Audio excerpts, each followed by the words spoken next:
Title: The Unspoken Pull. Written by Elroi. Novel library. I wasn't supposed to be there that night. Mike had been trying to get me out of the house for weeks, saying I needed to see people more. So I finally gave in and showed up at his new place in Atlanta. Nothing fancy, just a laid-back housewarming with a few friends, drinks, music low enough for real conversation. I wasn't dressed to impress, just black jeans, white tee, and that gray denim jacket I throw on when I want to look like I tried. I've never been the loudest guy in the room. I watch. I read the space. I listen more than I speak. And that's how I noticed her. She was across the living room, standing near the bookshelf, sipping something out of a clear cup, whiskey, maybe wine. I couldn't tell. Her braids were long, tied into a loose bun, and her eyes? Man, those eyes didn't just look at people, they studied them. And she kept looking at me. Not the shy kind of glance women give when they're just curious. This was different. Intentional. Like she was testing the water, waiting to see how I'd respond. I didn't smile back right away. I just held her gaze for a second too long, then looked away. I know how this works. A man who's in control of his energy doesn't rush in.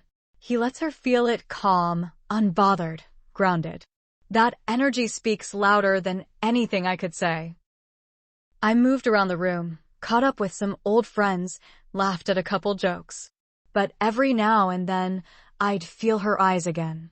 And every time I looked up, there she was, pretending not to notice that she was staring. When I finally took a seat on the couch with my drink, she was standing a few feet away, flipping through some art book like she wasn't watching me from the corner of her eye.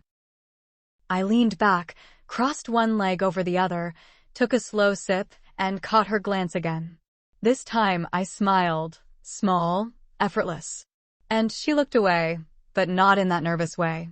She looked away like she'd just gotten what she wanted and didn't need more.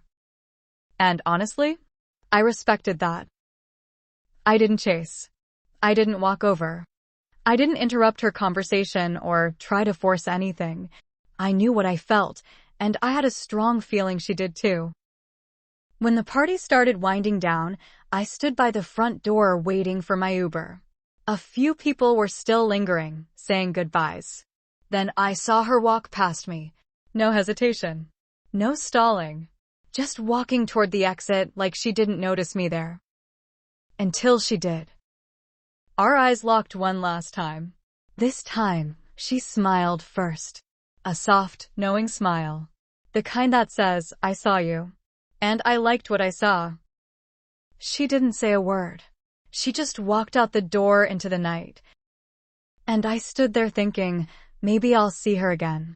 And if I do, she'll make the next move. It's been 2 days since I saw her. And no, I didn't rush into texting her, didn't give in to the usual temptation to keep it casual.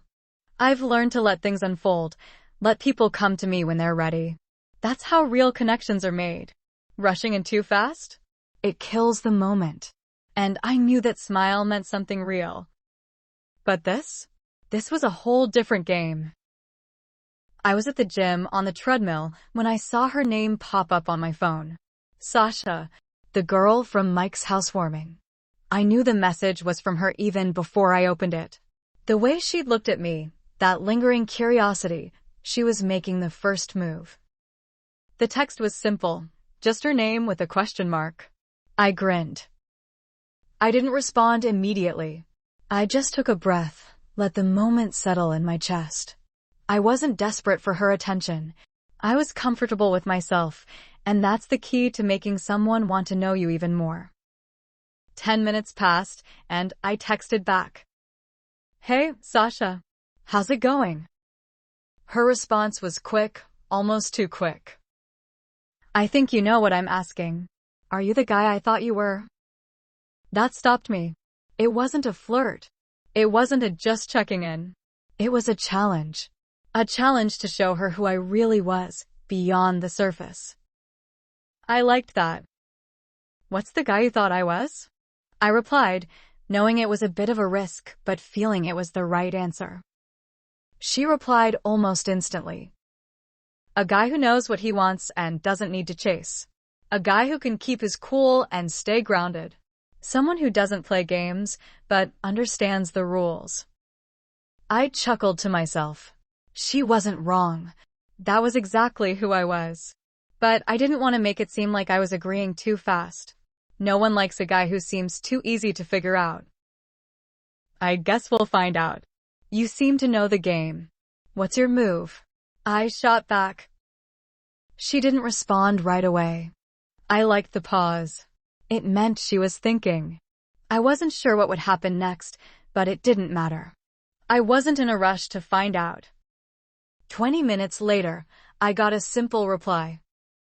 Let's talk more. I'll be at the same spot on Friday. A location.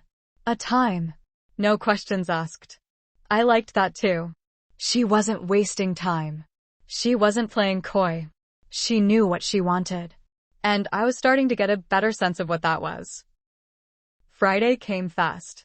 I showed up early, as always, never the guy who's waiting until the last minute. I'd gotten the vibe that Sasha wasn't the kind of woman who appreciated being kept waiting. She was direct, and I respected that. The place? A small, intimate bar in the heart of Atlanta. It wasn't flashy or loud. The atmosphere was easygoing, perfect for a real conversation. I walked in and saw her immediately, sitting at the far side of the bar, her back straight, her eyes scanning the room. When they landed on me, she didn't smile at first. She simply studied me. And for a moment, I wondered if I was about to find out just how well I'd been reading her. I walked over, sat across from her. No rush. No nervous energy. Just calm, study. Good to see you again, Sasha, I said, matching her energy. Same, she replied, her tone neutral but not cold. I've been thinking about our last conversation. I didn't jump in with a response. I let her words sit in the air between us, and I took a slow sip of my drink. She was waiting for me to speak. I could feel it. And that's when I dropped it, the unspoken pull.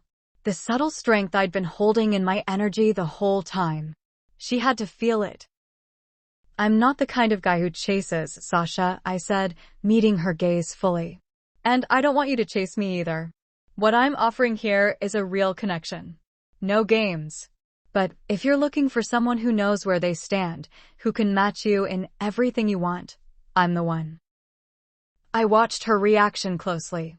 She wasn't rattled. She wasn't overwhelmed. Her smile returned, soft and genuine. I think you're exactly who I thought you were, she said quietly, her voice almost a whisper. And just like that, I knew. I didn't have to chase. I didn't have to overthink. This wasn't about trying to win her over. This was about being real, being grounded, and letting the rest unfold as it should.